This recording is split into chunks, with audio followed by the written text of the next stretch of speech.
Magandang umaga Pilipinas. Alamin natin ang magiging lagay at taya ng panahon ngayong araw ng Huwebes, July 23, 2026.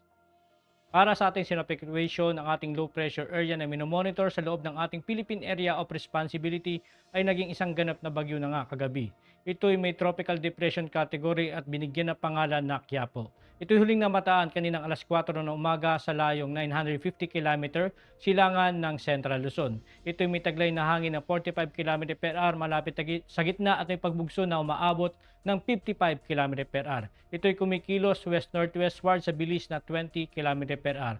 Samantala, yung kanya naman trap o extension ay siyang nakakapekto dito naman sa may Bicol Region, Eastern Visayas at Romblon.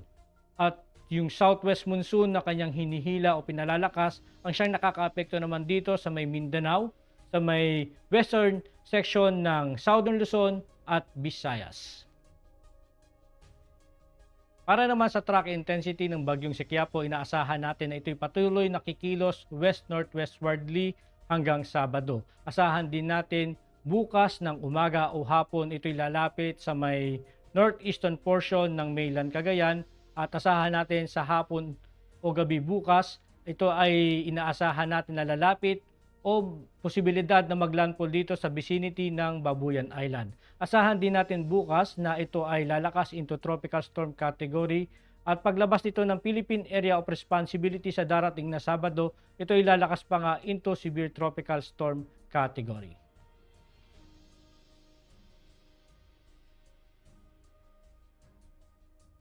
Para naman sa tropical cyclone wind signal, nakataas sa signal number 1 dito sa may Batanes, Babuyan Island, Ilocos Norte, Apayao, Cagayan, dito sa may northern portion ng Ilocos Sur, sa Abra, Kalinga, Isabela, sa eastern portion at central portion ng Mountain Province sa Ifugao at sa northern portion ng Aurora.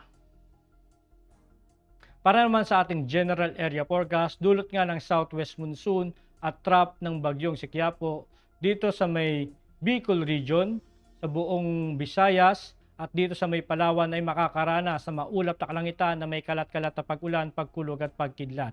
At dito sa may Metro Manila at natitirang bahagi ng Luzon ay makakaranas naman ng bahagyang maulap hanggang sa maulap na kalangitan na may pulo-pulong pag-ulan, pagkulog o pagkidlat. At inaasahan natin ang mga tsansa ng pag-ulan dulot naman ng mga localized thunderstorm lalo na sa dakong hapon o gabi. Dito naman sa buong Mindanao ay makakaranas din ng maulap na kalangitan na may kalat-kalat na pag-ulan, pagkulog at pagkidlat. Dulot naman ito ng southwest monsoon.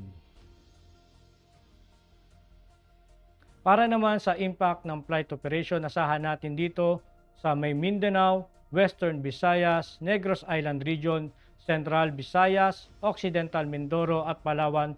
Dulot nga ito ng southwest monsoon. Asahan natin ang main hazard na moist southwesterly flow is expected to bring rainfall and gusty surface wind. Asahan natin ang impact nito sa rotary is reduced visibility and gusty winds may limit BFR and low altitude operations. Wet helipads may increase operational hazards. Sa fixed wing naman, asahan natin ang low ceilings, turbulence and wet runway condition may result in flight delays, cancellations or diversions to alternate airfields. Dulot naman ng trap ng bagyong si Quiapo, asahan natin dito sa Bicol Region, Eastern Visayas at Romblon. Ang main hazard nito is converging. Moist air is expected to produce widespread cloudiness and rainfall. Ang impact naman nito sa rotary, asahan natin ang reduced visibility and light to moderate turbulence may restrict low-level flight operations. Sa fixed wing naman, asahan natin ang IFR conditions are expected during approach and descent, and turbulence and rainfall may result in flight delays or diversions to alternate airfields. Para naman sa Metro Manila at natitirang bahagi ng Luzon, dulot naman ng localized thunderstorm. Ang main hazard nito, ang afternoon convective development may produce gust fronts and heavy rainfall. Asahan natin ang impact nito sa rotary ay ang downburst, strong wind gusts, and reduced visibility pose significant hazard to flight operation. Avoid flight in or near cumulus nimbus clouds activity. Asahan naman natin dito sa fixed wind ang severe turbulence and wind shear are likely during departure phases, and aircraft may experience delays or require diversions to alternate airfields. Para sa ating astronomical information, ang araw ay sumikat kaninang 5:37 AM, at lulubog mamayang 6:28 PM. Meron tayong 69% moon illumination increasing. At para maging updated sa lagay at taya ng panahon, ipollow lang ang aming social media accounts ng Air Force Weather Center. At yan lang po lagay ng ating panahon ngayong umaga at sa ngalan ng aming commanding officer na si Colonel Hermelino T. Caliburan Jr., Philippine Air Force General Staff Corps. Ako si Staff Sergeant Edmar B. Sagadraca Jr., Philippine Air Force Weather Broadcaster ng Air Force Weather Center. Muling magandang umaga at maraming salamat.